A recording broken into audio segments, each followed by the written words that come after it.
My name is CB11M, the chair of the Land Use, Landmarks, and Planning Committee. I am calling this meeting to order. The agenda for tonight's meeting was distributed ahead of time by the board office and was posted online. If there is no objection, we will adopt the agenda as stated. Committee members, if you object to adopting the agenda, you may raise your hand via Zoom. I'll give you 30 seconds to raise your hand on Zoom if you object to the agenda.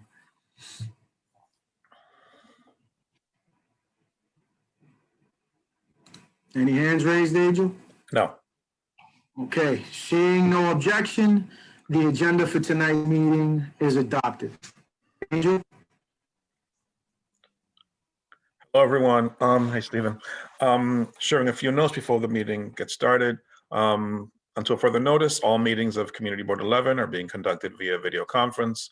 Links to register to attend these meetings are published on the meetings calendar on our website, cb11m.org. To avoid crosstalk and help the meeting run effectively, panelists and attendees are asked to keep their microphones on mute when they are not speaking. It is also helpful to utilize headphones. Those participating by phone can dial *6 to unmute. If you wish to share a question or comment, you may do so by utilizing the raise hands function. Those participating by phone can dial *9 to raise their hand. We will monitor these requests to ensure that hands are recognized in turn. Questions left in the chat will not be recognized. Board members will be called on first, and then attendees. Please keep your questions or comments brief and on topic.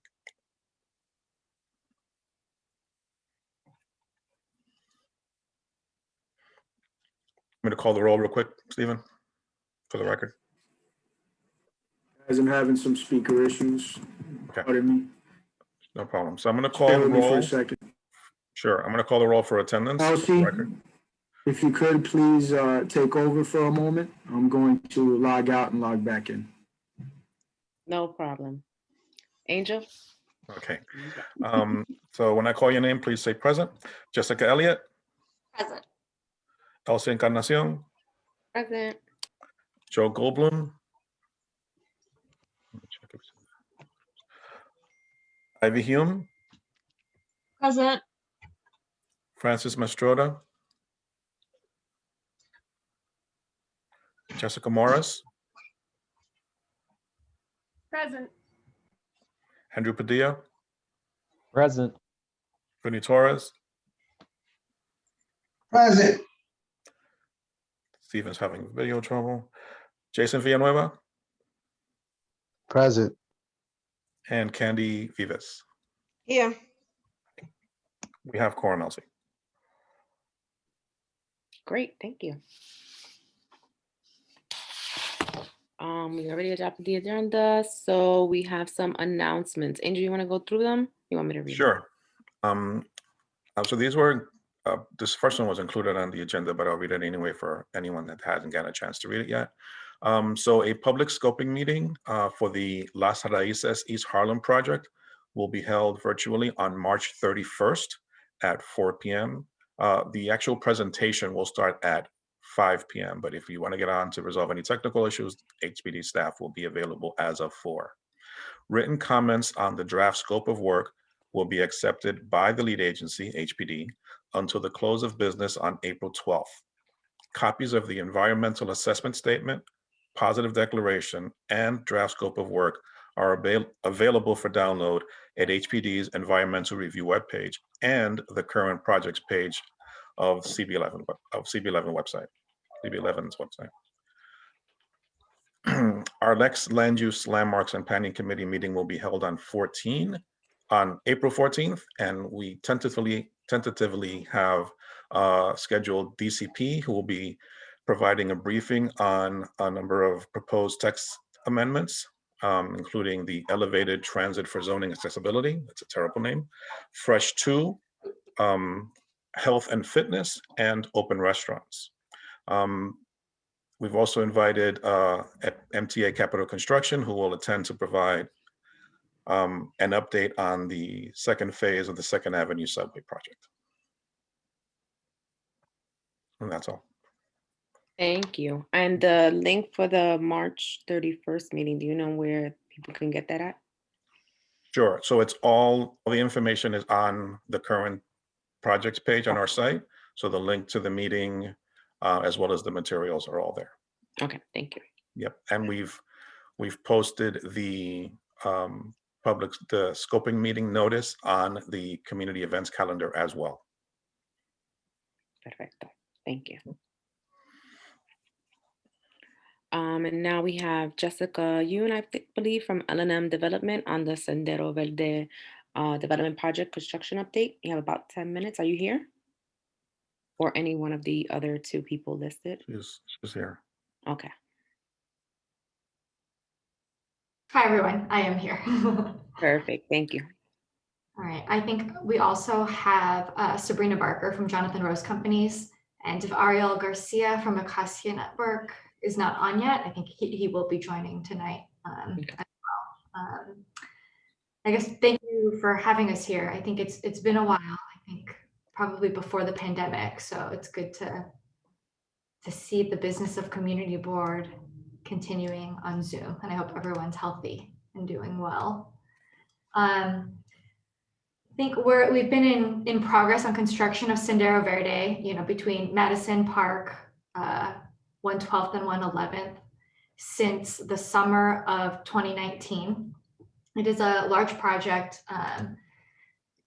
consisting of 2 residential towers connected by a second floor courtyard. It will be in total 361 units. Many of you might be aware from just passing by the site, but I was going to try to put up an aerial picture to share progress of where we're at. Is that possible for me to do, Angel? Yes, you're free to do it now. Let's see.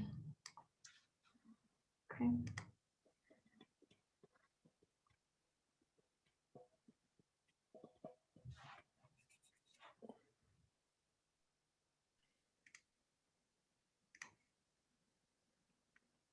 All right, thanks for your patience. All right, so if you see it now, it's an aerial view of our project. It's really shaping up, taking up most of the block. We have our south tower, which is further along, just because it was shorter, so we finished the superstructure a little bit earlier. Right now, kind of the main focus of work and kind of the upcoming next couple of months is interiors. It's starting to look like apartments, putting in flooring, bathrooms, working on the interior finishes, as well as the storefront on the ground floor, which will be, residential lobby, as well as Union Settlement Association's senior center entrance. It's this kind of brick portion that's the first 2 floors of the building. The north tower, it's a little bit taller. It's at 15 stories.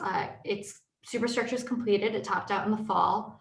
The facade work that's ongoing is the brickwork in the podium. It'll probably start to be most visible from 112. And right now we're focused on completing the waterproofing of the facade. And I think it will be on exterior work for some time in the near future.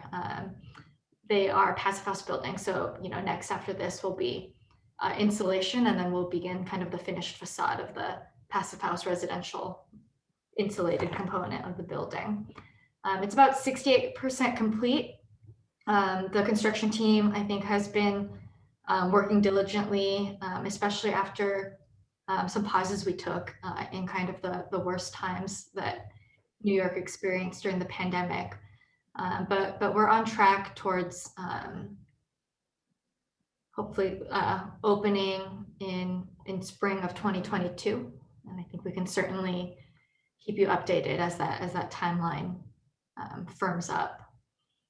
The next upcoming, I think, big hurdle for the project, while the buildings look fairly complete, they won't be able to open until we finish a sewer improvement in Park Avenue.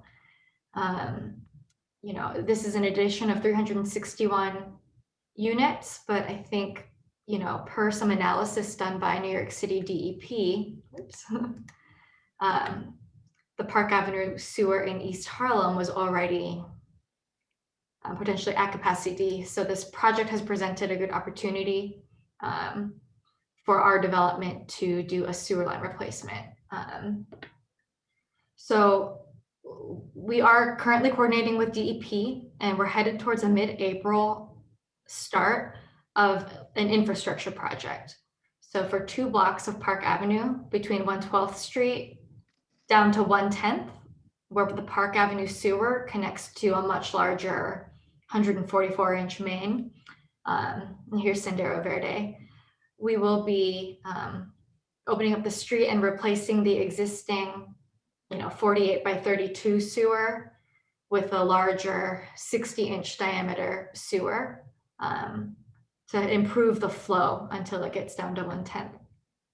What that does mean, though, is that beginning in mid-April, DOT will be instituting a street closure of the southbound lanes of Park Avenue between 112th and 110th.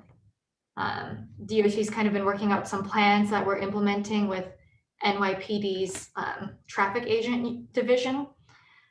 So there will be traffic agents stationed as well to direct southbound drivers to turn left so that they can continue southbound on Lexington Avenue.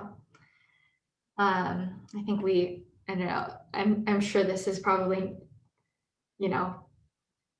it's one of those, I guess, unavoidable aspects of an infrastructure improvement. So I think just, thank you for bearing with us as we try to, bring this improved sewer line to the project and the neighborhood. I think those are the highlights, Angel, of I think the biggest things that are coming up in the next few months. I'm happy to stop there and kind of hear any questions. Sure. So it's actually, is Stephen back on?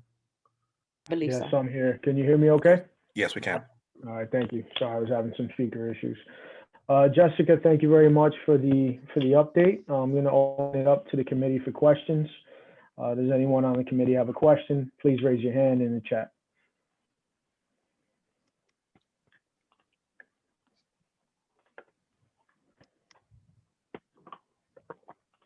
We have Jessica Morris and then Vinnie Torres. Okay. Jessica?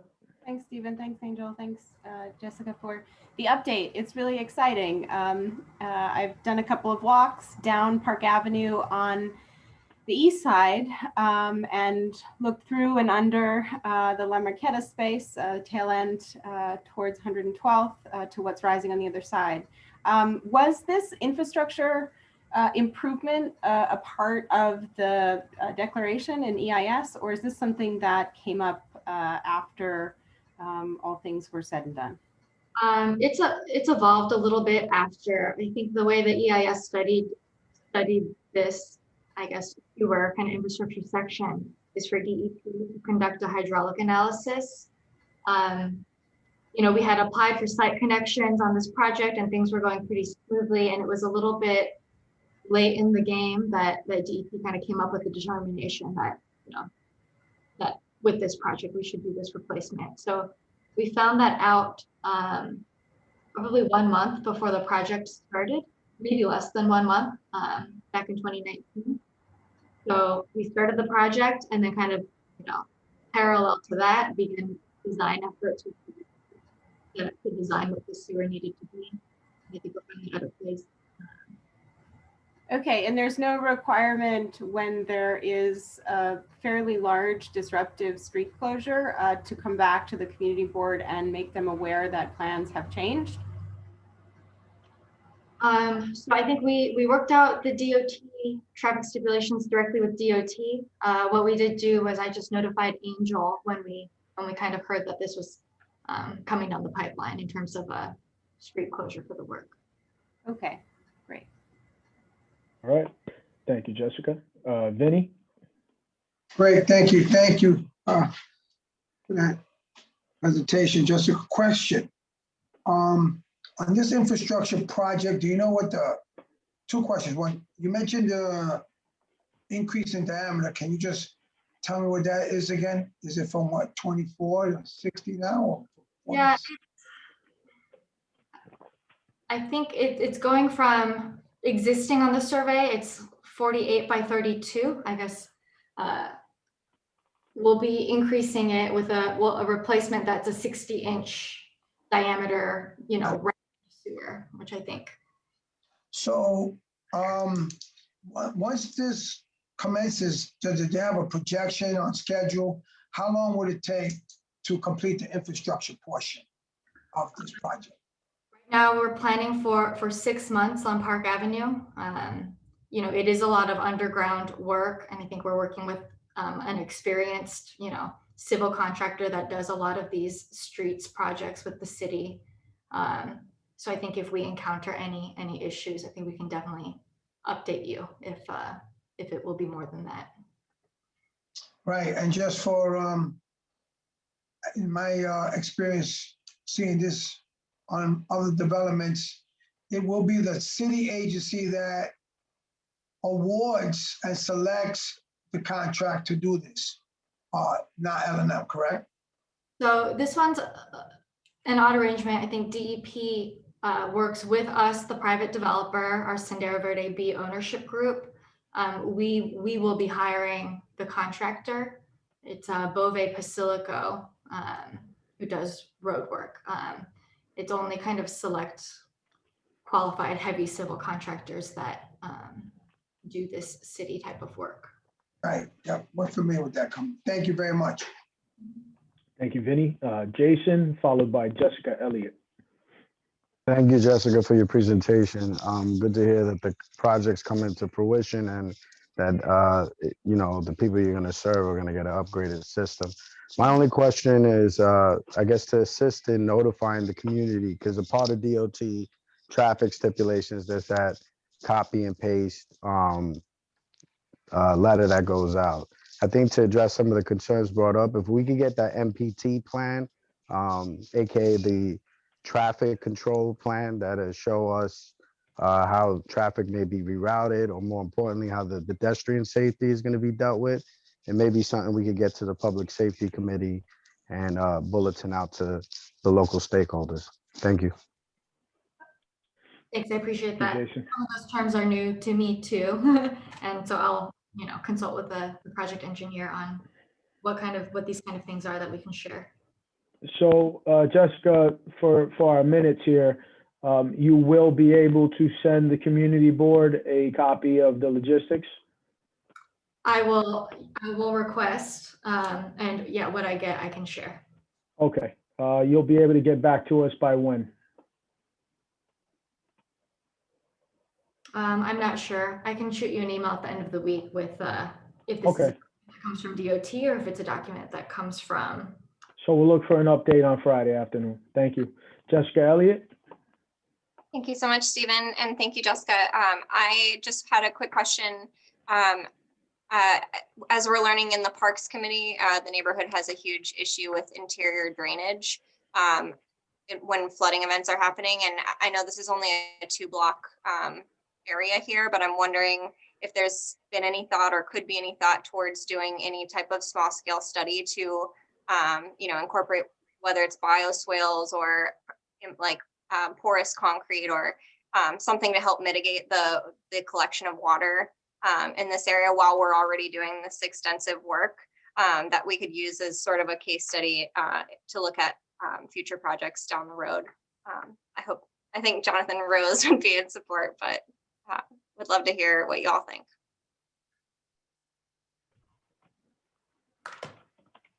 Yeah, it sounds definitely like a positive thing. I think our scope is mainly limited to the sewer replacement. Are you talking about things that can be done in the street or within our project site?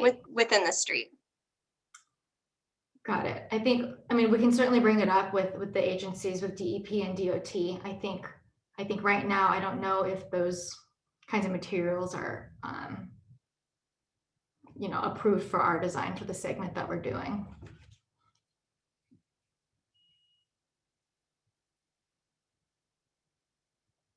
Okay, thank you. Looks like do we have any more committee members with hands raised? All right, Andrew Padilla, and then we'll open it up to the public. Thank Thank you, Chair. Thank you for the presentation. I just wanted to clarify as to how it is that y'all determined that this was the only stretch that would need to be replaced. And if you are going to be opening up an existing 48 by 32 to be replaced with a 60, what will that what will that mean for just a few blocks down from that replacement stretch? I think the determination for this 2-block stretch was probably made by DEP after they completed their hydraulic analysis, looking at a tributary area that ultimately comes down to 1/10.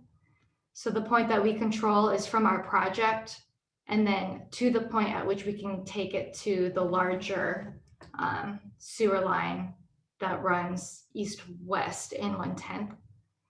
So downstream from here, it's really only just this one block that will then be connecting to this larger upsized sewer. And I think probably the changes in size happen or are coordinated at these chambers along the way, along the sewer line. Does that answer your question? I mean, I guess my question was, do y'all anticipate that there will need to be an upgrade or extension of the sewer line beyond this point, or is that just not in y'all's prerogative? I think not in our prerogative.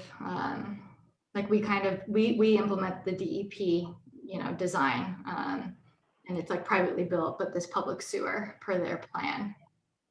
And so I don't know actually what the agency would have in the works for broader Harlem. Okay, thank you. Okay, thank you, Andrew. Jessica Morris, did you leave your hand up or do you have another question? I just have an addendum to the recommendation by Jessica Elliott to explore with DOT what may be possible in rebuilding the streetscape. There may be more opportunity there than was initially planned, but I think there will be a fair amount of traffic on that backside of your project once 25, 30 years in the future. Okay, thank you, Jessica. We will open it up to questions from the public. I see one hand raised, Marina Ortiz. Hi, good evening. Well, I just wanted to really express disappointment that the presentation about the update of the project did not include any description of the green space or open public space as part of the overall plan.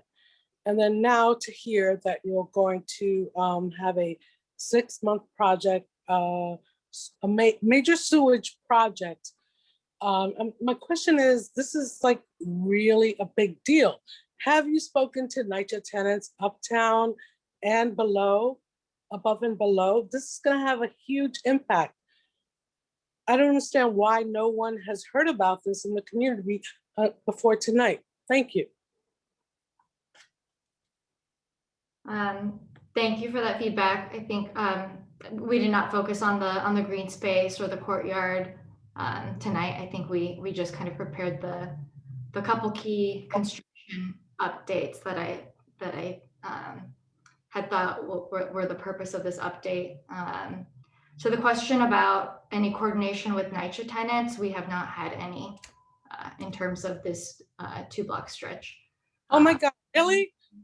Has been with the owner of, our main coordination has been with this building, whom we directly affect. That's it. That's your answer. Yeah, that's all we've done. Do you think that's acceptable? Because I don't. I live on Park Avenue now, and this may very well affect me and lots of other people. Mm-hmm. I think we'll definitely talk to, our contractor who does this type of thing, to DEP, to DOT, to kind of gain an understanding of what we do or what the plan is in terms of keeping people in the community informed about public projects like this. Okay, thank you very much, Ms. Ortiz and Jessica. Jessica, I have a question that ties into what Marina had brought up. When the DDC performs any work in a residential community, they typically have some sort of community liaison. They draft up notices that get posted to all the surrounding properties that may or may not be impacted. They even go as far as creating a one-page infographic to make it very clear as to what can or will be impacted by the proposed work. Is it possible for you to reach back to your offices and perhaps the DEP to see what kind of similar resources you can provide the community and circulate to the community board so that we can post it accordingly? Yeah, I think we can definitely ask our DEP project managers about that. I think this is Okay, probably ours, Jonathan Rose and Acacia's first kind of DEP okay, project. great. If you can keep that as part of our Friday afternoon follow-up, it'd be appreciated. All right, before we conclude, I see Andrew. Did you raise your hand again, Andrew?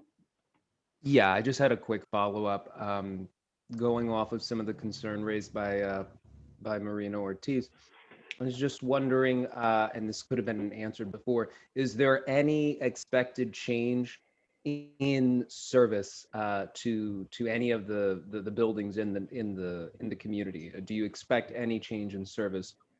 And if so, is there any sort of contingency plan for that?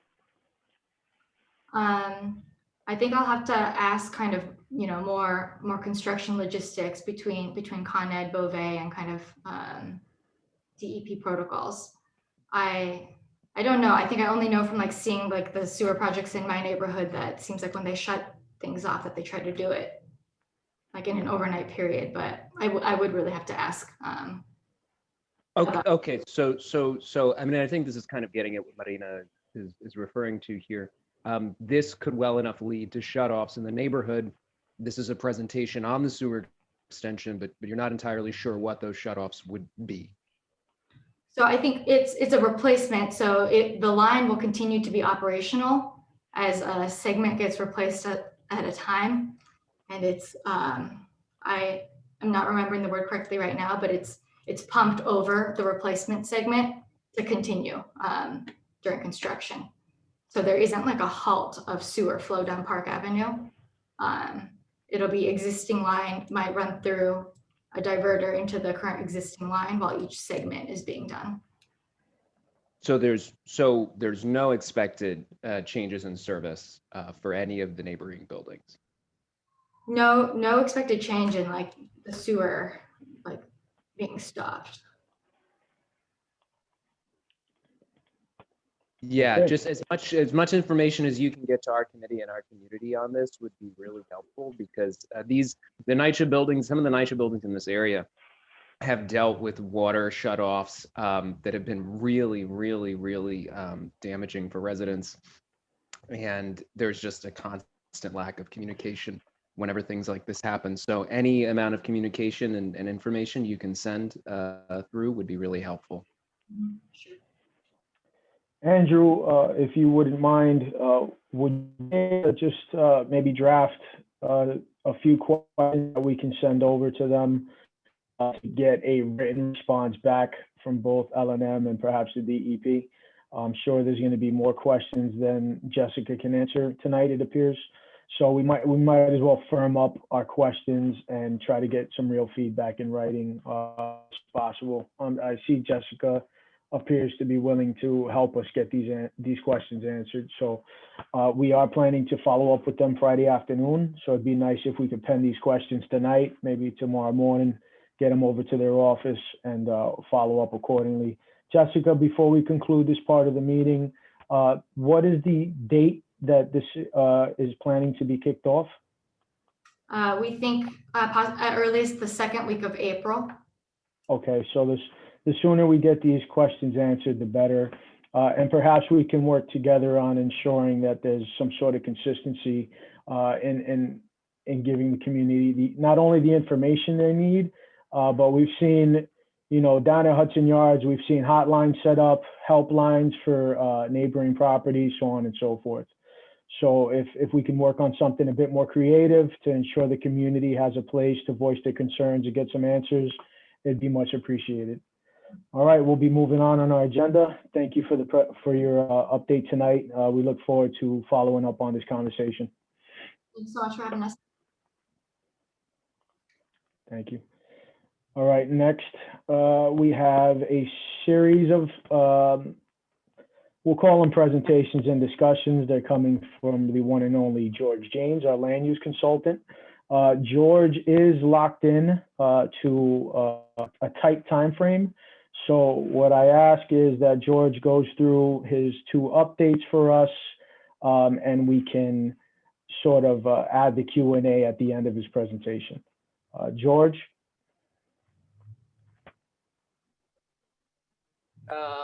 Do you have a preference on which one I do first, Stephen?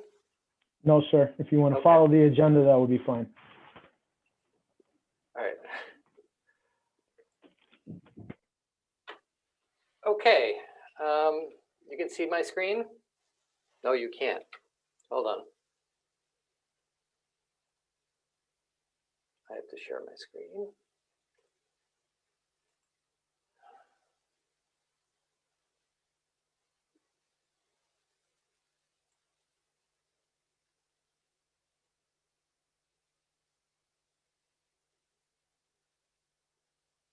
All right. Sorry. We'll start on rent stabilization, George? Yeah, I'm sorry. I didn't have the agenda in front of me. No problem. Okay, go Okay. ahead. So, all right. So I've been talking about this with Angel for a while.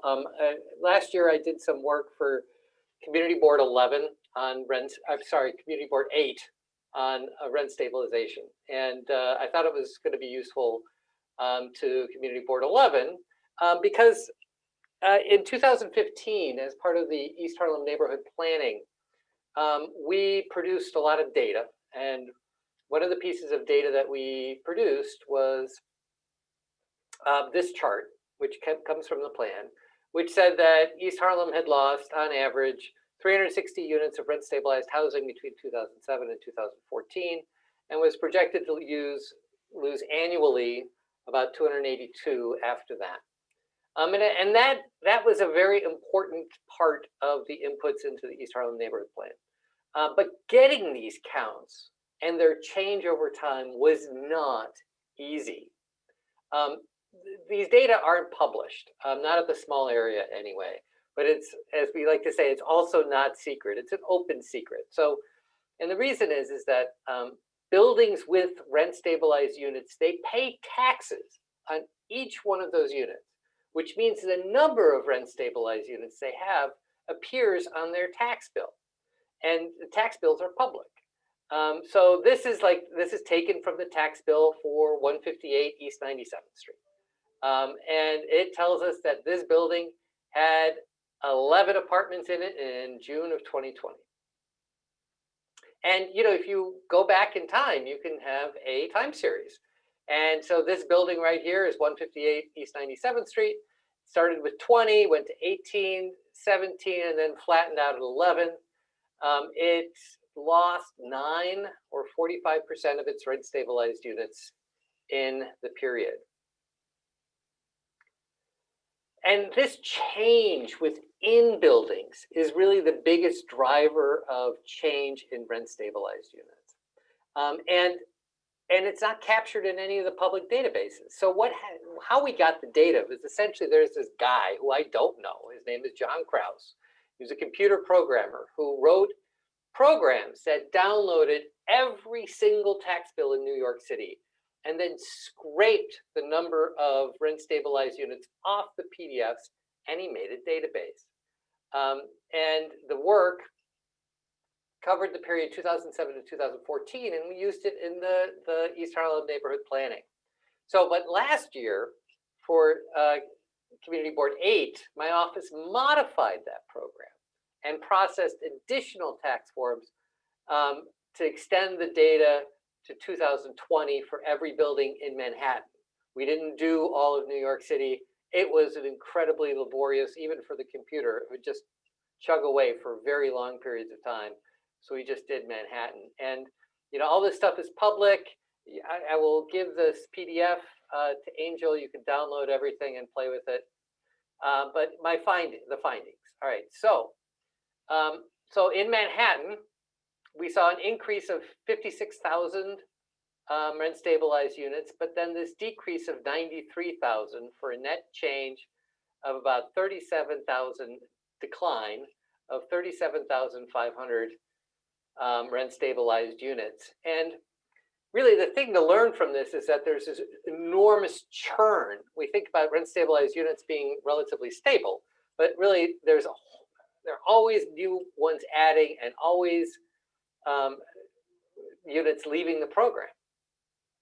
And so if we look at Community District 11, we see that there were 6,214 gained, 4,289 lost, and that means there was a net gain of rent stabilized units of nearly 2,000. And really, if you look at the chart here, you see that most community districts have lost rent stabilized housing. Only 4 have gained. Community District 4 is the big winner, but it had major rezonings, and so it had all these buildings going in, many of which were using incentives that required rent stabilization. It also lost an enormous amount too in the period. Community District 1 didn't have very many units. That's way downtown. Didn't have very many rent stabilized units to start with, so it couldn't lose that many.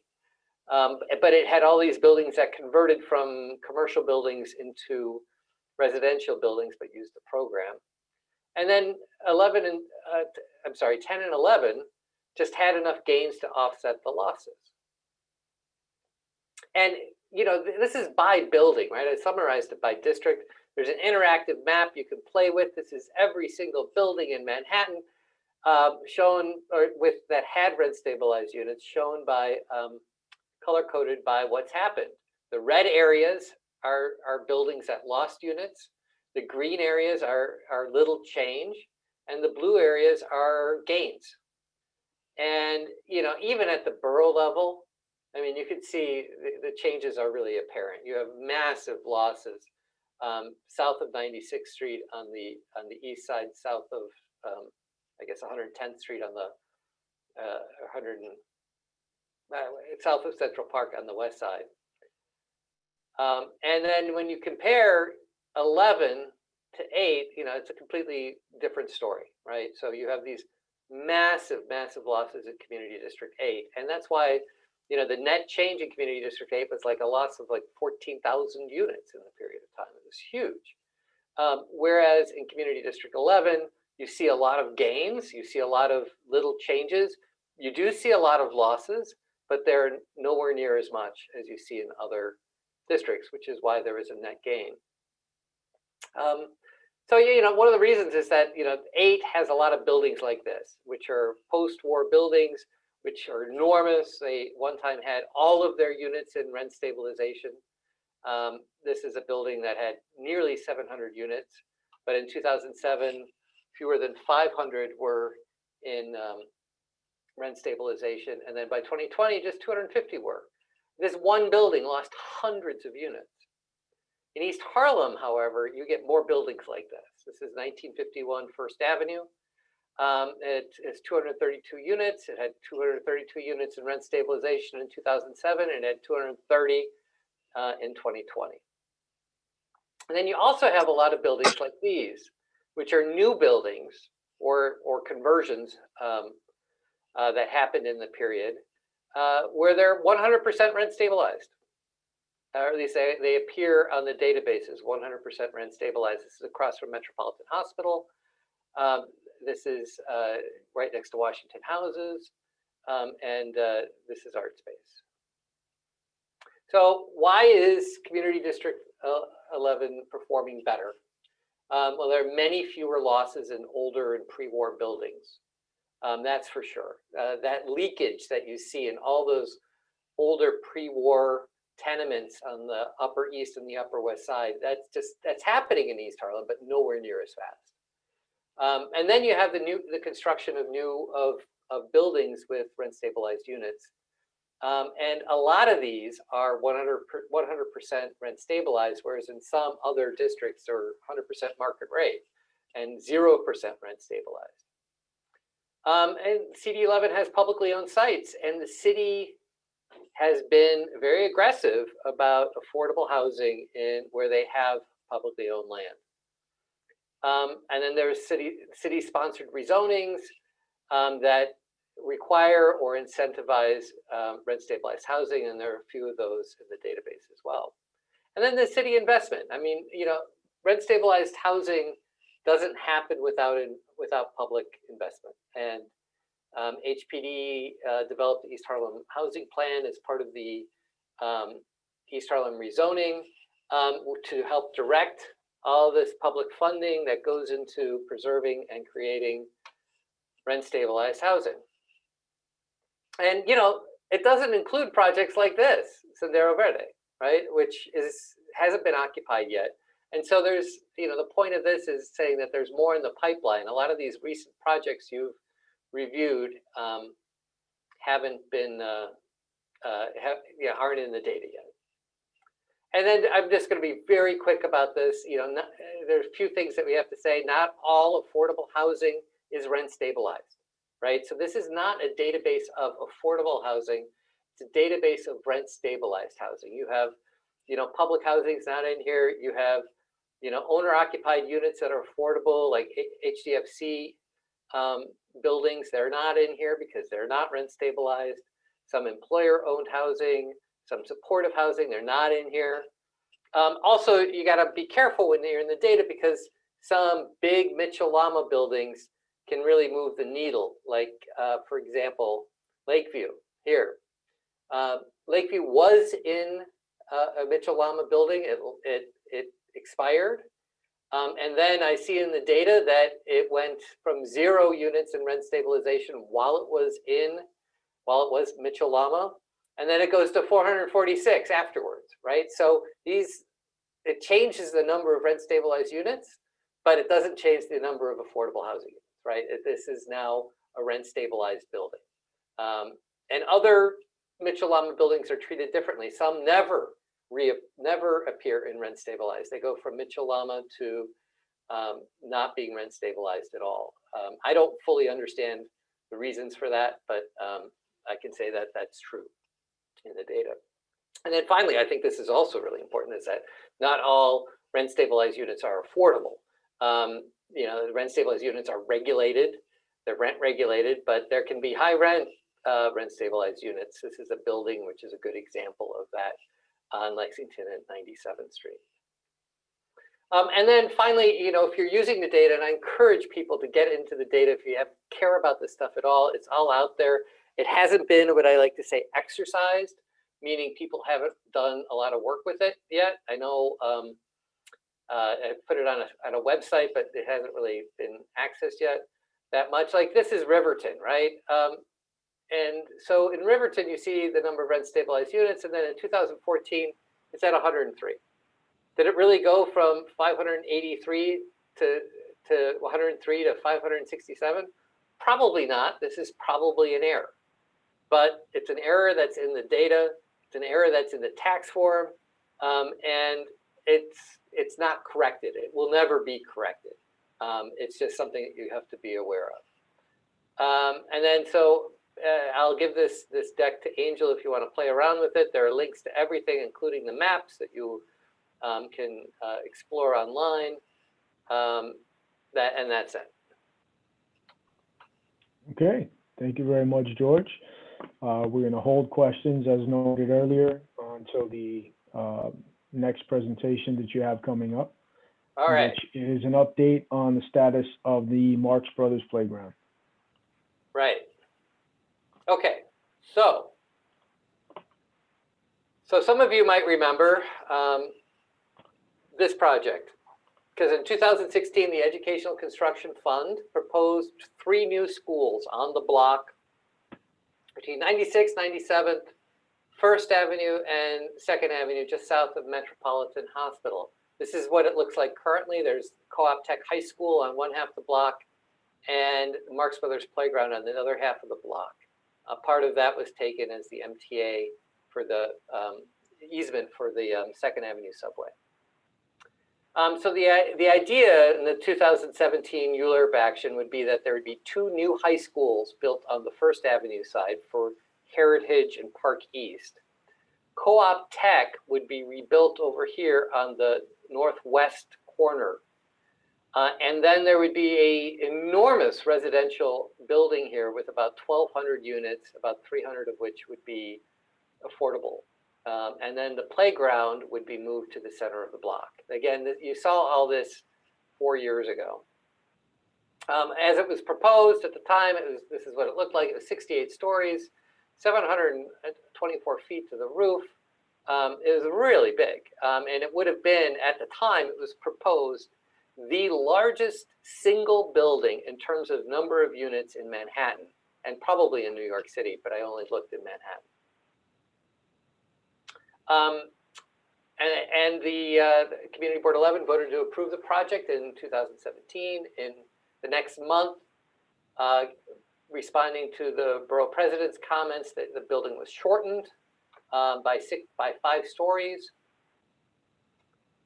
The application was approved by City Council later in 2017, and right before the end of the year, an Article 78 lawsuit was filed by a community group to stop the action. They were upset about the height of the building, but the main legal issue was the status of the playground. And this is going to get a little wonky, but I actually think it's important. The playground is what's called a jointly operated playground, which is under joint jurisdiction of the Department of Education and the Parks Department. And so really the question is, and this is the big legal question here, is Marx Brothers Playground and other jointly operated playgrounds parkland?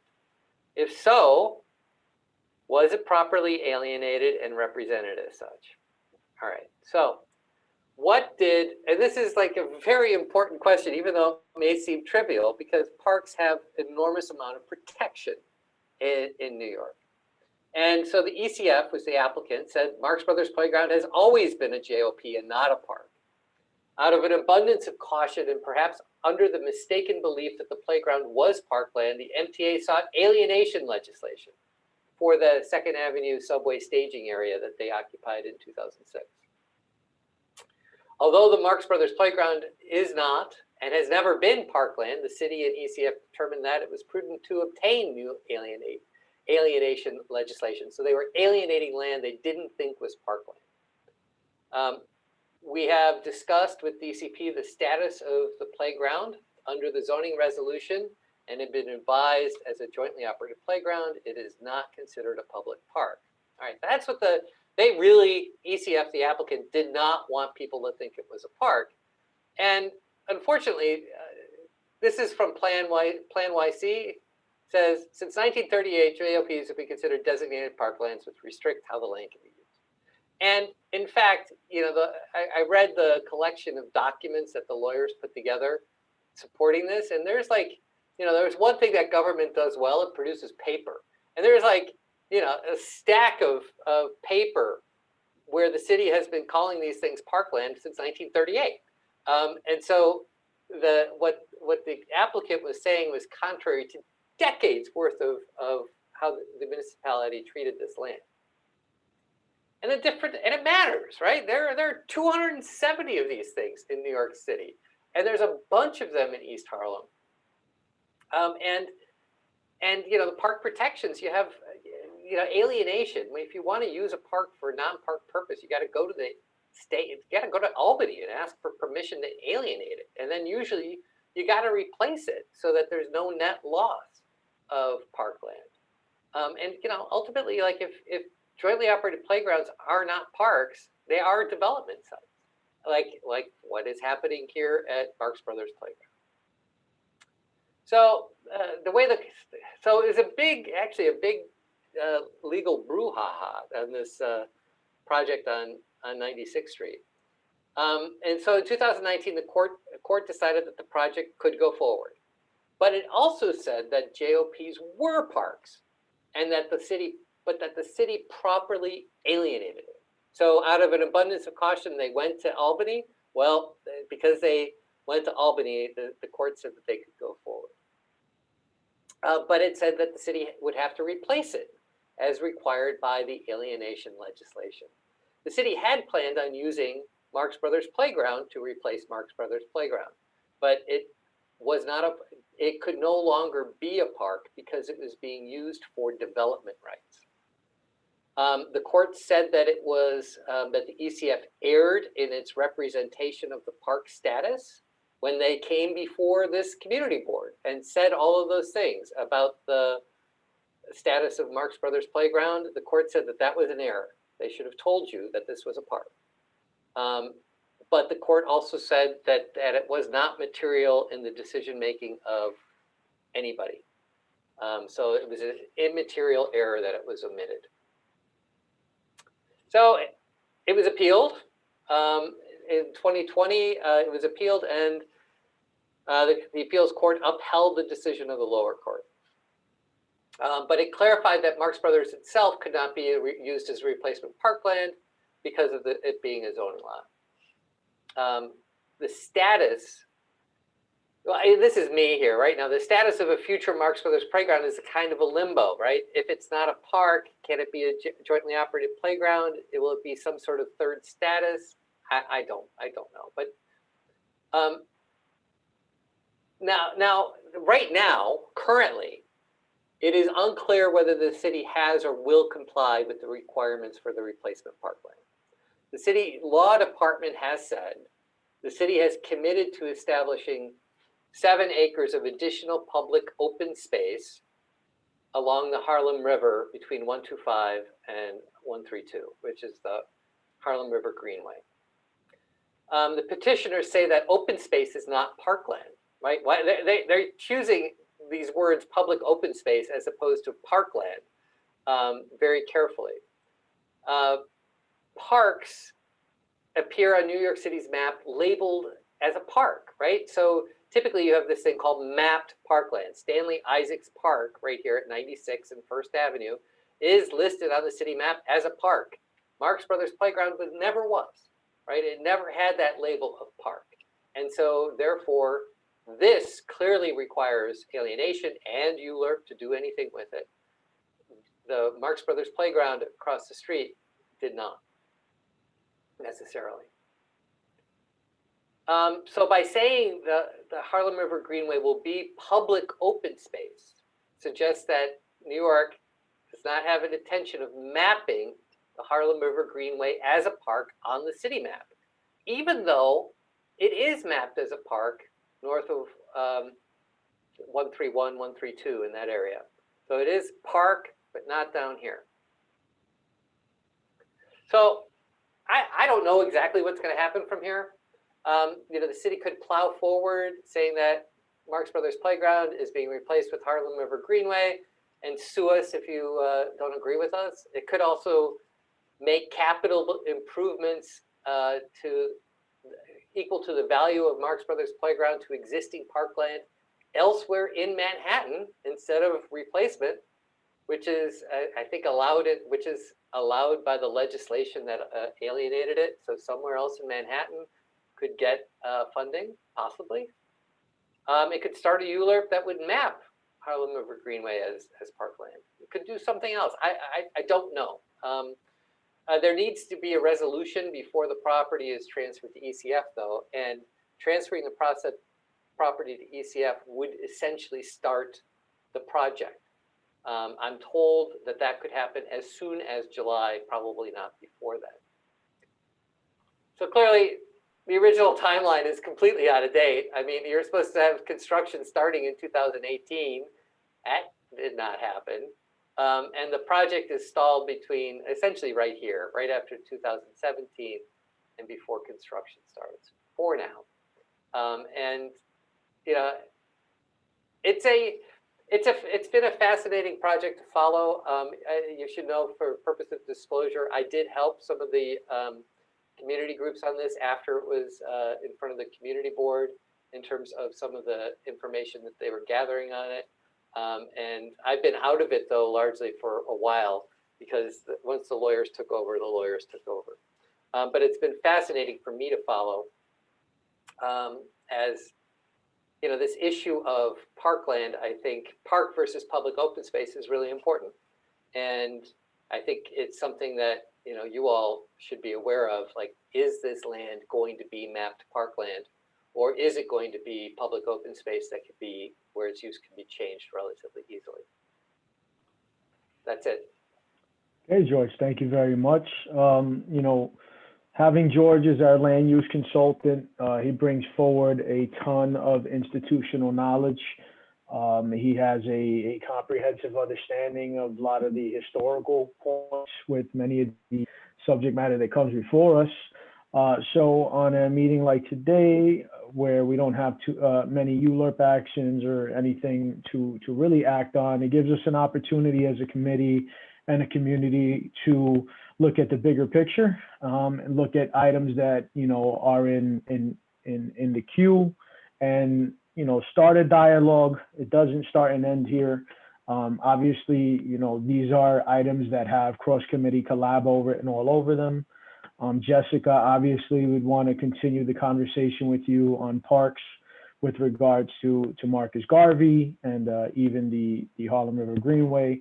And also we want to have some representation from housing when it comes to the conversation on rent stabilized units, preservation thereof, or the creation as such.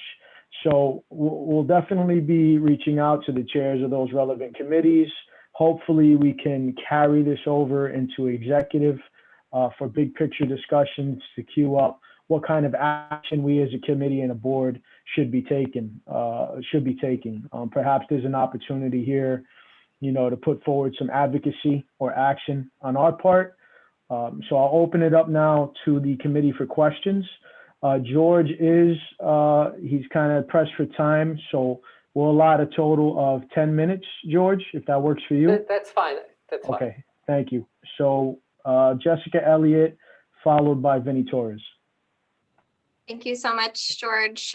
You're a treasurer for the community board, so thank you for providing this information. I just wanted to follow up, just so everyone is aware. We had, you know, the presentation on the Harlem Greenway link, which apparently we're not allowed to call it that anymore, but because they have our naming preferences decided or in mind. But I did want to bring up that at that meeting last week, we did discuss the issue of this park space not being mapped as park space.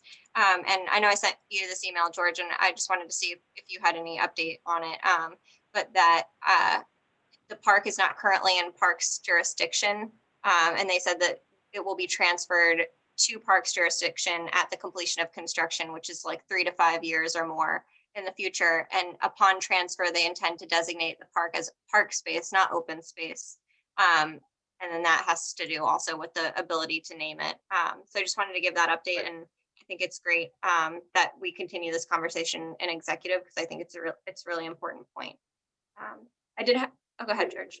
Just if I may, like dedicating land as park space is meaning that it is under the jurisdiction of Parks and Recreation, and that they have responsibilities and they need to take care of it. And for the purposes of the zoning resolution, it is a public park, and it does limit to what can be done. It is not mapped parkland, though. Mapping it as parkland is a ULURP action. You'd have to go through ULURP to actually put those words park on the city map. And I don't think anybody's planning on doing that. Great. That's great to know. And we'll make sure that we keep pushing them, because they know we're concerned about it. So, and I just had a question about your first presentation, which was, I've been noticing, just because I happen to look for apartments, and I find that I'm moving into apartments where they used to be, whether it's Section 8 units or general like J51, or, you know, and so the people before me were paying, you know, a low rent, and then at some point they, you know, whether it's through coercion or they actually had to move, like they're leaving the apartment, and then I'm coming in as a new tenant, and I'm now paying market rate rents. Do you have any thoughts on like what we can do to help stop that process? Well, it's probably expiring programs, right? That people should be, HPD has set aside a lot of money to try to encourage people to stay in programs, right? And that's part of the whole East Harlem housing plan is essentially saying that we've got to keep people in programs as they expire. But it's not up to HPD, right? They have only carrots, not so many sticks. But even then, still, I believe that once certain units leave the program, they're supposed to roll over into rent stabilization. You're getting into an area though which is housing, where there's all these programs and regulations which I'm not particularly expert in. So it may be completely legitimate, but I also know that sometimes people are renting units that should be rent stabilized, but which aren't. And I know that's a part of it too. So, but it's not like, it all depends on the details, really. Thank you. Yeah, just curious. Thank you. Thank you, guys. Moving on, Vinny, followed by Jessica Morris. Thank you, Stephen. So first of all, George, you're not an expert in something. I am thrilled to hear that. Now I feel good. It's true. That's awesome. Thank you, George, for that. And to echo a little bit of what Stephen said earlier, there is a lot of information on these presentations. Are these can these be made available to the committee members? Oh, absolutely. And I will be PDFing these and sending them to Angel right after the meeting. Awesome. Angel, please circulate that if you will. I certainly would like to get it and review it all over again with George's voice in the background and narration as I review this again further. Thank you. No problem. Okay, thank you, Vinny. Jessica Morris. Thanks, Stephen. Thanks. And I appreciate the Jessica, your report from Parks on this piece particularly. I think, there's a lot of history here, and there was a sort of being in favor of, but then having been given wrong information. And I think where we've arrived at now, keeping things from moving forward serves a purpose. Sometimes it's to iron out things that were not right in the first place. But in my reading of what information you've shared with us right now today, there seems to be an exchange that will benefit our community, and that seems like the city is going to do the right thing by designating this area as parkland. Is there any better outcome we could hope for? And is there any other point in the process where we will be expected to either support or opine on parts of this as it progresses? Well, okay, so I think if you're going to hope for something on the Harlem River Greenway, would be to have that land as mapped parkland as opposed to just designated parkland, so that it appears on the city map and it has extra parks protection. And then if they decide to do that, then that's a ULURP action, which would have to come before this community board. Right now, as my understanding is that, and again, this could change, but my understanding is from what Jessica said, designating it as parkland is not mapping it as parkland. And so, they may very well do it though, because the courts may say that they have to use it as replacement for Marx Brothers Playground.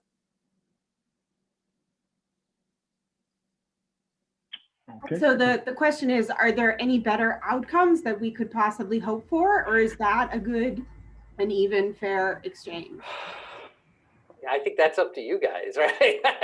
I think, you know, it's, you can hope for getting the parkland map because that adds extra protection to it. But you know,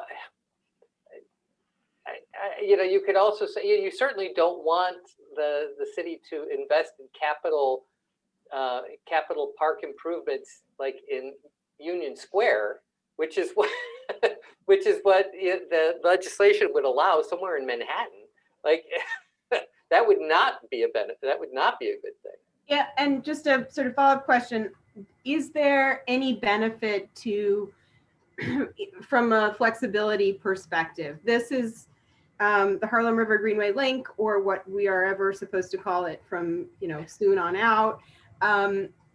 That's an area that could use some, you know, massive reconfiguration. Yes, It is not great how it is, and it mirrors what happens with Stanley Isaac's playground at the south end of our district. Mhm. These spaghetti huge roads that cut through our playgrounds. Yeah. And that is subpar, inadequate park space in a lot of ways. So does mapping it as parkland cause some inflexibility in a way that future flexibility might be, you know, supported by just designating? Maybe. So flexibility, like, you know, you have the Harlem River Drive here, you have the Triborough Bridge. So if they like reconstructing something, they might have to do what the MTA did. The MTA went to the state legislature and got alienation for their staging area. Would they necessarily have to do it if it was mapped? They'd certainly have to do it. If it wasn't mapped, would they have to do it? Well, maybe. This is because of the under state law, if land is used as a park, it sometimes gets designated as a park, as implied parkland, and it still has to go through alienation. But, you know, nobody would probably make them do that unless they got sued. And, you know, lawsuits are very expensive. And so, you know, the city has, you know, may very well just say, if it's not mapped, well, we're just going to use it as a staging area for rebuilding the Triborough or something like that. And so you would get more. So it does make the city is less flexible in how it uses the land if it does that. It maps it as parkland. Yeah, if it's mapped as parkland, that's correct. Okay, thank you, guys. George, before you go, we have one last question here. Marina Ortiz. Yeah. Hi, George. Thank you for your presentation on the update to the 96th Street project. Don't know how we got sidetracked all the way uptown, but for me, it opened a lot of concern about what we internally see as park land or open space in other parts of East Harlem. I grew up and the empty lots were first what they call vest pocket parks. Then they became community gardens, and now we know very few of those. And we have basketball courts. We have all kinds of concrete open spaces. So I'm concerned about the future intervention of the city, you know, in terms of development encroaching on these spaces. Can you talk to that? Can you speak to that? Yeah, I mean, that's a good question. So there's a lot of community gardens, as you know, in East Harlem, and it really depends on the specifics of the garden. Some of these have what's called green thumb protections, which means that they are mapped, they are parkland, right? They are treated as parkland, required to be alienated if used for another purpose. And a bunch of them are not, Marina. Like a bunch of them don't have that protection. They're, you know, you had Sendero Verde for years and years, right?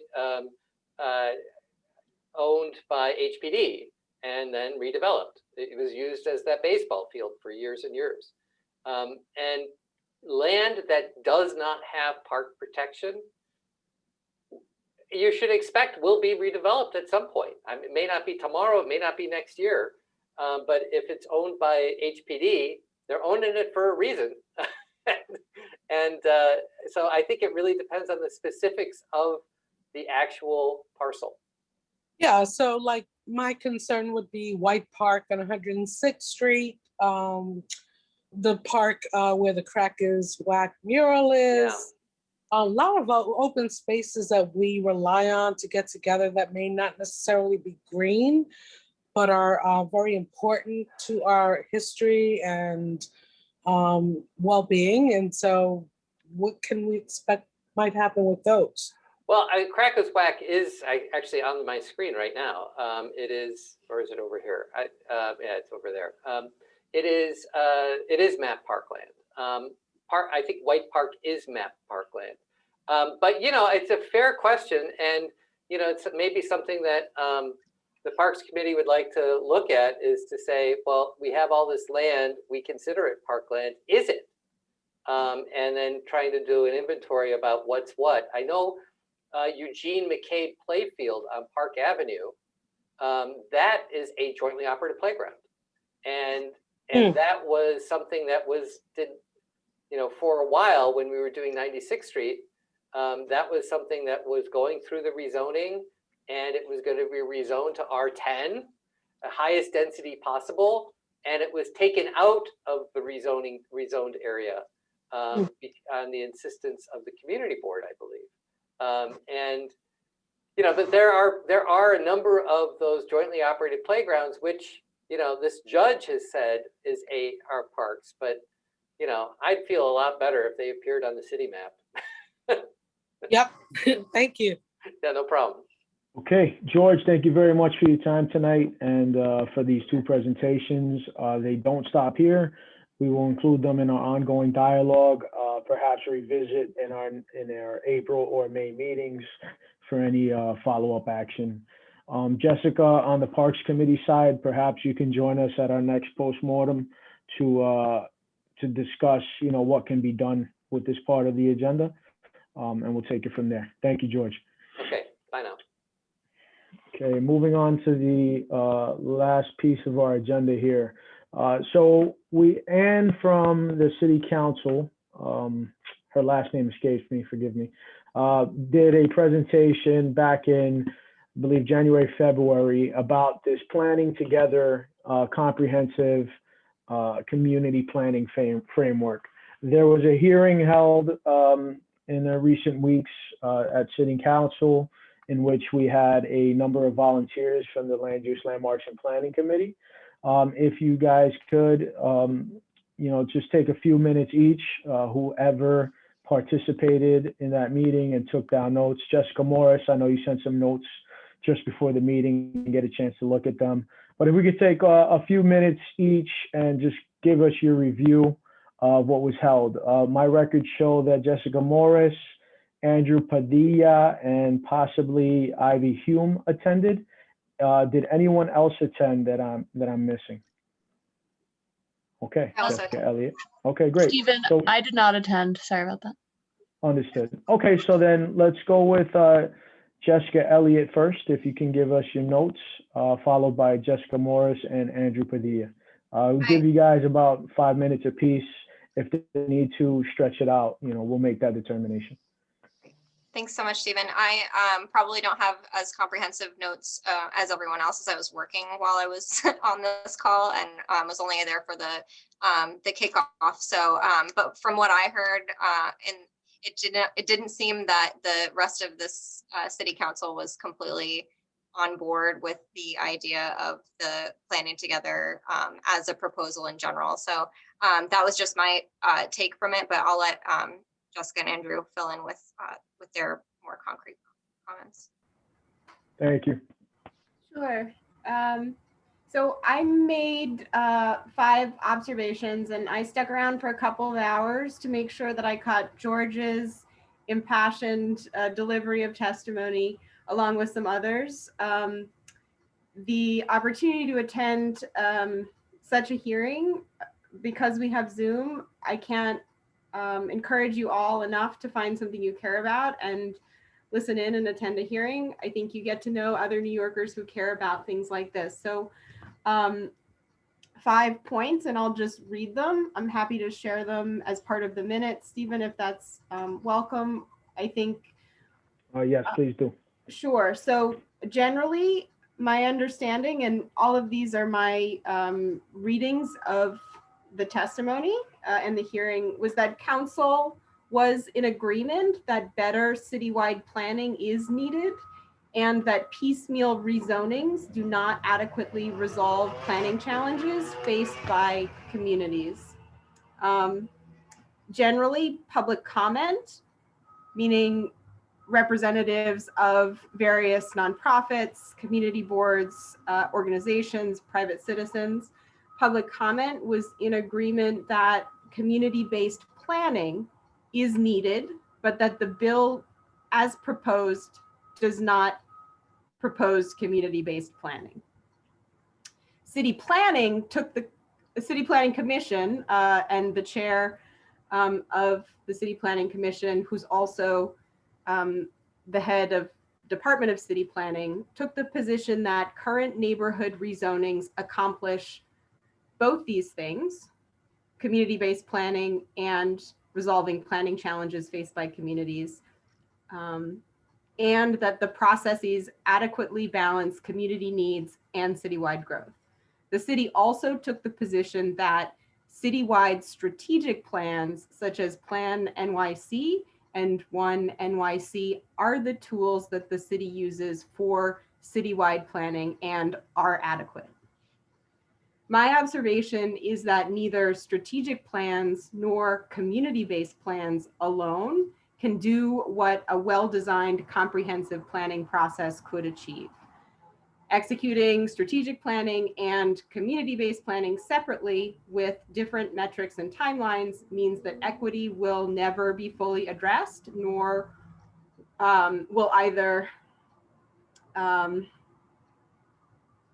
nor will either plan be, in the case of strategic planning, fully executable, or in the case of community-based planning, truly supported both upfront or in its delivery. The current proposal is not perfect by any means, not even close, and not by a long shot. But it does make clear that the tools that the city uses to plan, invest, and support growth are not considered adequate by both council and most of the public as they stand now, in service to the city as a whole or in response to individual and community needs, which was a position in opposition to both the Department of City Planning and the mayor's office, current administration, mayor's office of resiliency. So, or sustainability, apologies. So I'm happy to put those in the chat, but not in the chat, but in the minutes. I know it's a lot, but I think the difference between comprehensive planning, strategic planning, and community-based planning, what East Harlem did with the neighborhood plan was community-based planning, and it was great. And I asked Angel a little bit about what it cost to do the East Harlem neighborhood plan. And it took a whole lot of outside grants and a whole lot of council support and a whole lot of free time and energy from people like Elsie, people like Candy, people like Vinny, people, community members who continued to show up and contribute to that. So I don't know how you measure that. And I don't think it's replicable at the scale that it maybe needs to be. So it will go through, the bill will go through back to sort of a committee in council, and I think we'll probably come back in some sort of form. So I would urge us to be prepared to take a position as a board if it does come back, only because the East Harlem neighborhood plan was such a successful process and has such a sort of strong stake in what the future of the neighborhood will be. And other communities sort of deserve to recognize that as a benefit of community planning. Thank you, Jessica. Yep. Andrew, do you have any notes?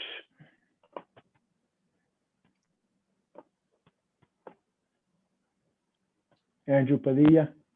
Sorry, I was trying to get the mute button pressed there. Can y'all hear me? Yes. Okay, so I did not attend live. I caught up later on, so there were parts where I fast forwarded. It was it was rather long, but I did tune in and see a bunch of the testimony. The second, what Jessica said in terms of there being a broad agreement that we need better citywide planning, that we need community-based planning. But it did seem as though there was a lot of sentiment on the council side and a lot of community voices who were saying, this bill doesn't do those things. You know, what we have now does not work, but what is proposed is rushed, haphazard, and it is not, we still don't know exactly what the final language will be, right? You know, this is still moving, but as it stands, it still seems as though the driving push here is to try and give developers a bit more certainty while adding a layer of bureaucracy. And it doesn't really seem to match the reality of how politics work in New York. So I mean, I don't see us being in a position to I don't imagine we're in a position to take a position right now, but I think just, you know, the takeaway I felt is actually kind of similar to how Community Board 6 felt in Queens. They actually, I'm gonna read some of what their response was, because this is actually what I was thinking as I was watching the hearing. This was their response on the 24th. The letter that they wrote in response to Intro Bill 2186. And it said, Community Board 6 has many concerns about 2186. Primarily, we are flummoxed as to why this bill is being rushed through the New York City Council without presentations to or input from community boards. Obviously, divergence there because we did have a presentation, but we haven't had a robust conversation by any stretch of the imagination here at the fuller community board level or larger community level. They go on to say, we acknowledge there's systemic issues and bureaucracy that bog down the city's land use process. We applaud the hopes to address this. But this has not been, community boards have not been provided the opportunity to adequately review this complex proposal. It's difficult to determine what the impact will be on the local planning process, or whether it will promote or undermine the ability of community boards to effectively represent legitimate interests of their respective communities. And I think this was just, again, my main takeaway from here. If we really want to support community-based planning, I think we need to invest in it. And that means investing in community boards, and that means investing in boards like this, committees like this that do this work. And so, I don't know, there's still a lot left to be decided here. I think, there might be a point where we should, as Jessica noted, where we should be thinking about taking a position. But right now, this just feels rushed and haphazard, at least on my end. What's working, it isn't work. I mean, what's happening now isn't working. And there's, now there's this agreement on these big buzzwords like community-based planning and citywide planning, comprehensive planning. But, this bill as it is just doesn't seem to get there and doesn't seem to match the reality of how politics work in our city. Okay, thank you for your notes, Andrew, much appreciated. If Andrew, Jessica Elliott, and Jessica Morris could just share your notes so that we can update them in the minutes, it'd be much appreciated. Angel? Sure. So I'm agreeing with the takeaways from the previous speakers. I did watch the majority of the hearing. It was entertaining for sure. I like the fisticuffs, I'll admit, and there were certainly those.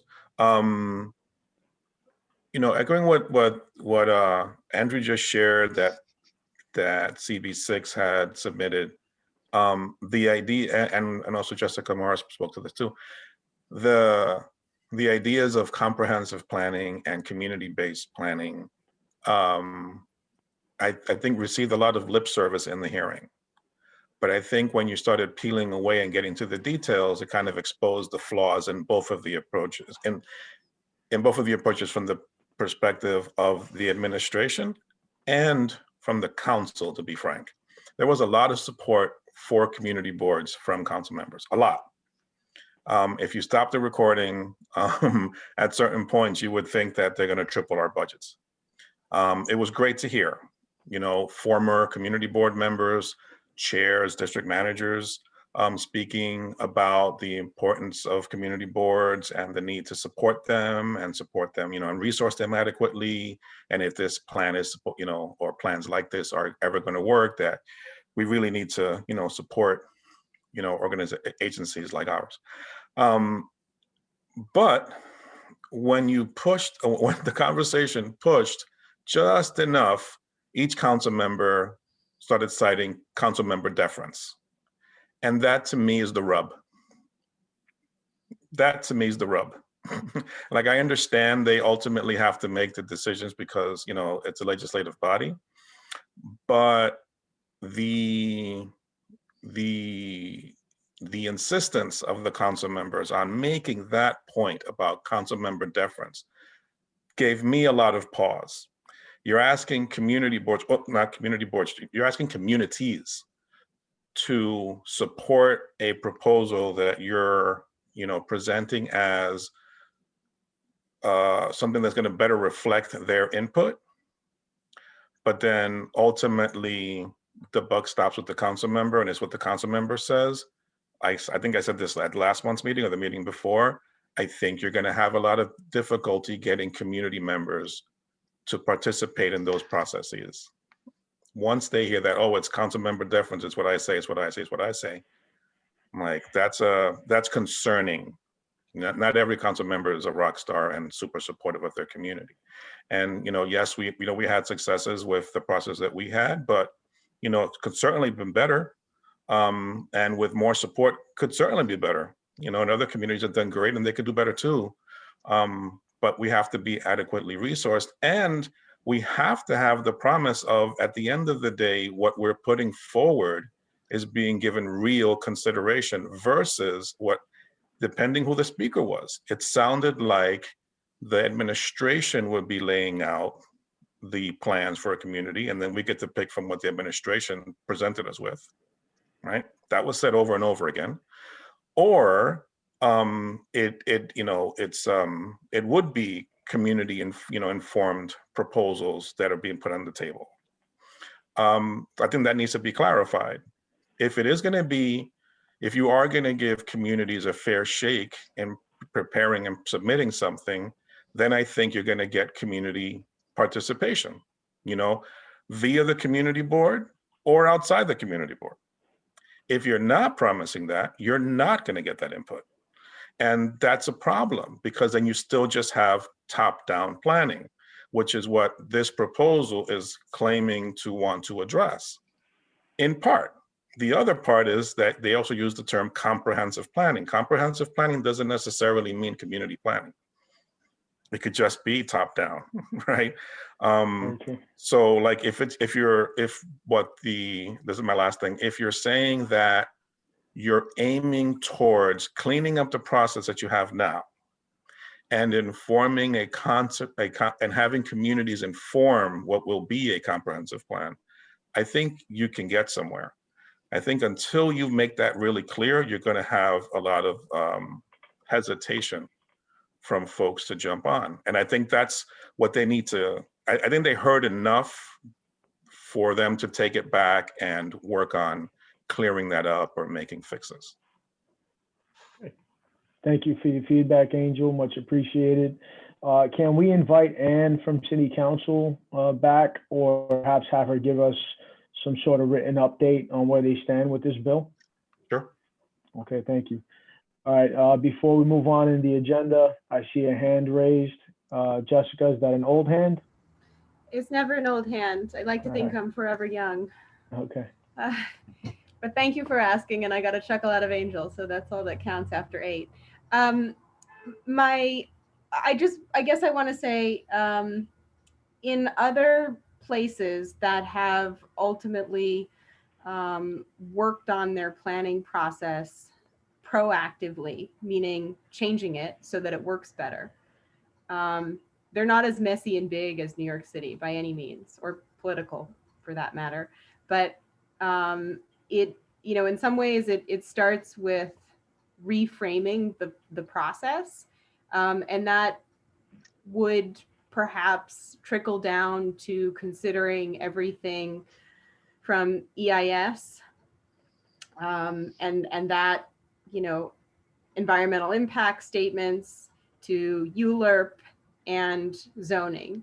And I think the only way that we're going to be able to reconsider some of those really effectual processes is by starting at that place that puts kind of, especially with the types of large-scale climate-based resilience challenges that are very difficult to mitigate or improve on at the neighborhood scale.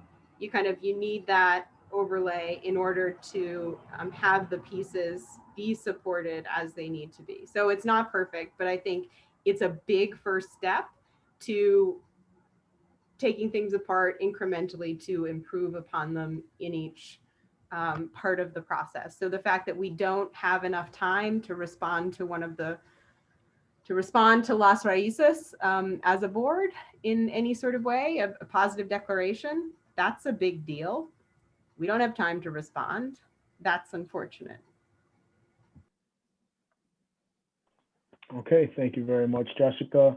Steve, can Angel, I did just- you want to say something? Yeah, just one more short thing. I think that Jessica made a very good point about, like, you know, despite the warts, I think this is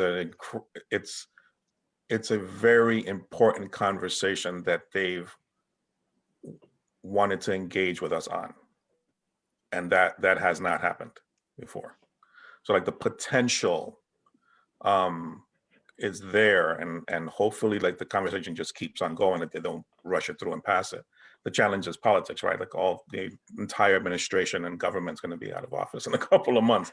But that doesn't mean that it's not a worthwhile conversation.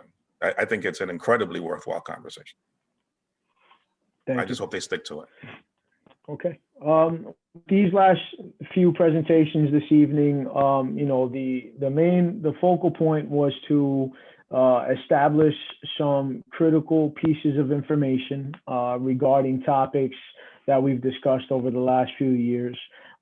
Typically on the committee level, we are bombarded with action items that are given to us, whether they're ULURP actions, zoning text amendments, so on, BSA applications, so on and so forth. We want to ensure that the committee has an opportunity to be proactive and opine on issues that are of relevance to the community. So with the rent stabilization conversation, the MAP Parkland updates, and this most recent update about a city council bill, which is up in the air right now, the goal here is to, you know, decide what the next steps would be.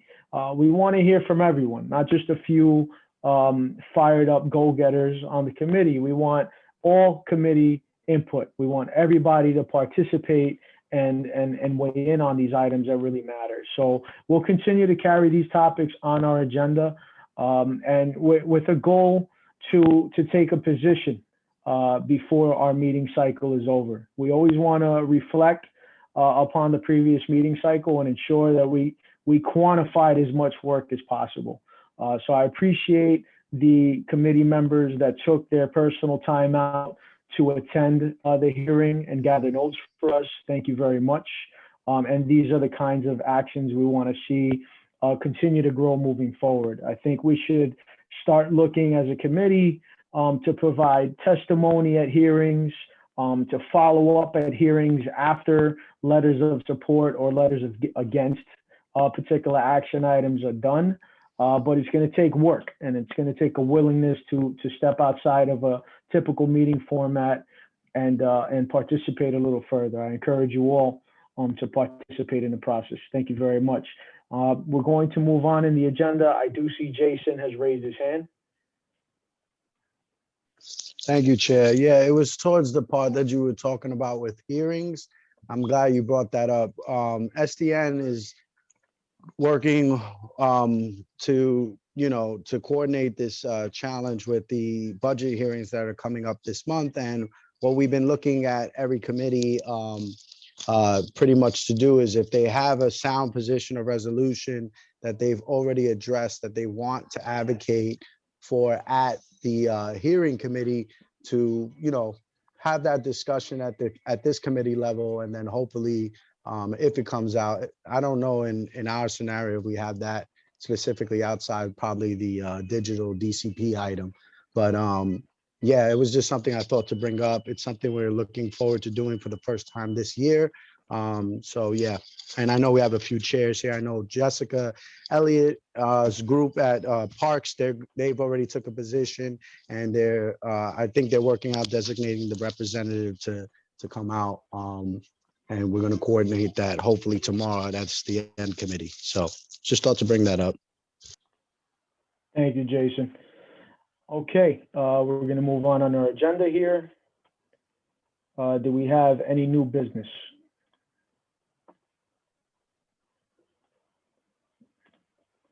Angel, I see in the chat and on the hand raised, we have Mr. Mike Lopez. Yes, good evening. Hello? Yes, good evening. Oh, thank you. I'm new at this, so you have to give me feedback.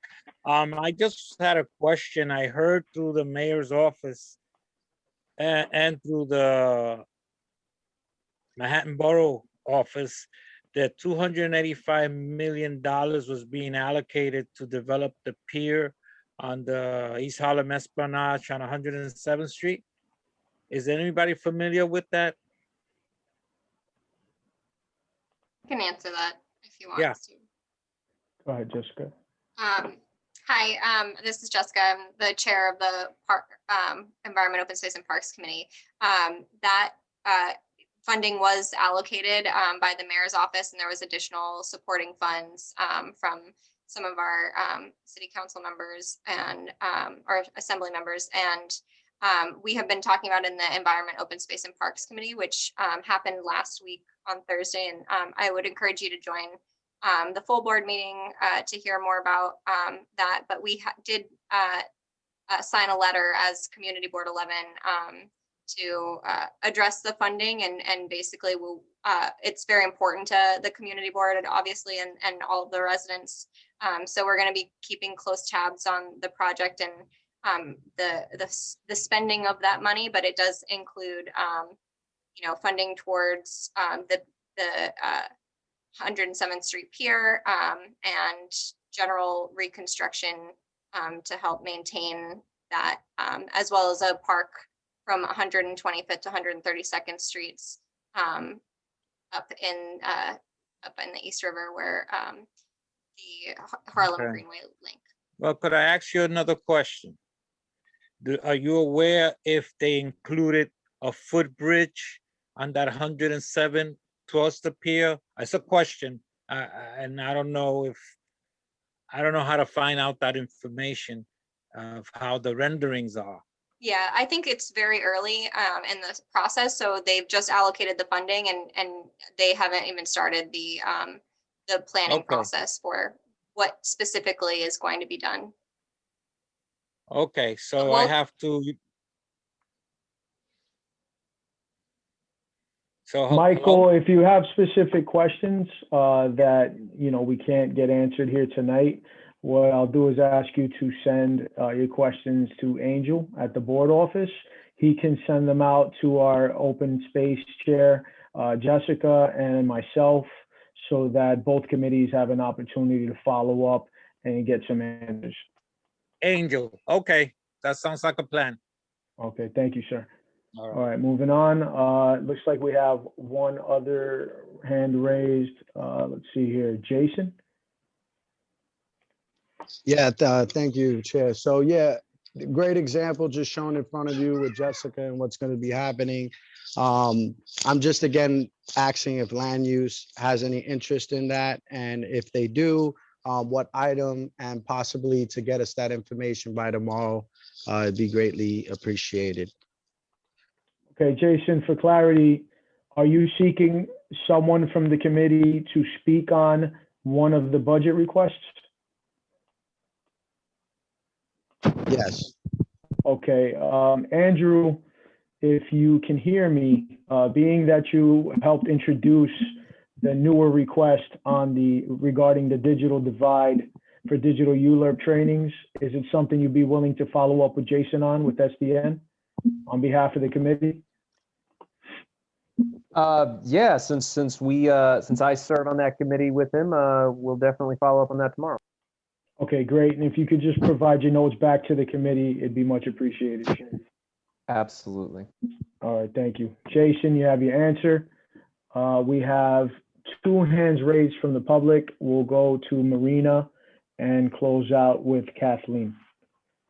Hi, thank you.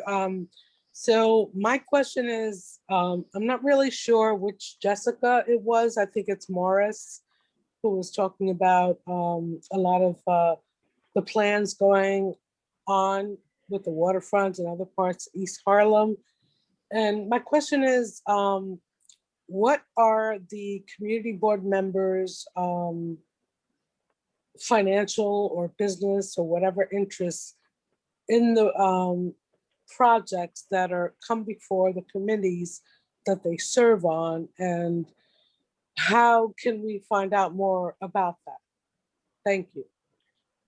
So Marina, I'll defer to Angel for a response on that. As far as the land use committee goes in terms of process of bringing up interest. Go ahead, Angel. So all community board members are subject to the conflict of interest law. So if there's any suspicion or any possibility of a conflict or a financial benefit to a board member, that board member is supposed to recuse themselves from any action of the board on that behalf. I and the board office would not know specifically if member A has invested $100 in project B.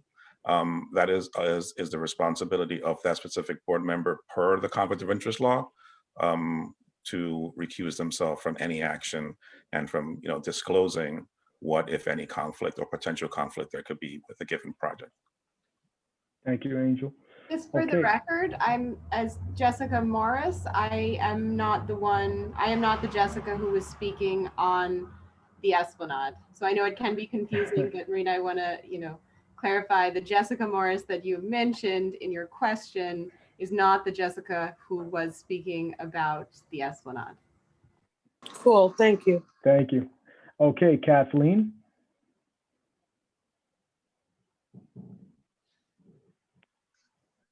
Kathleen Benson.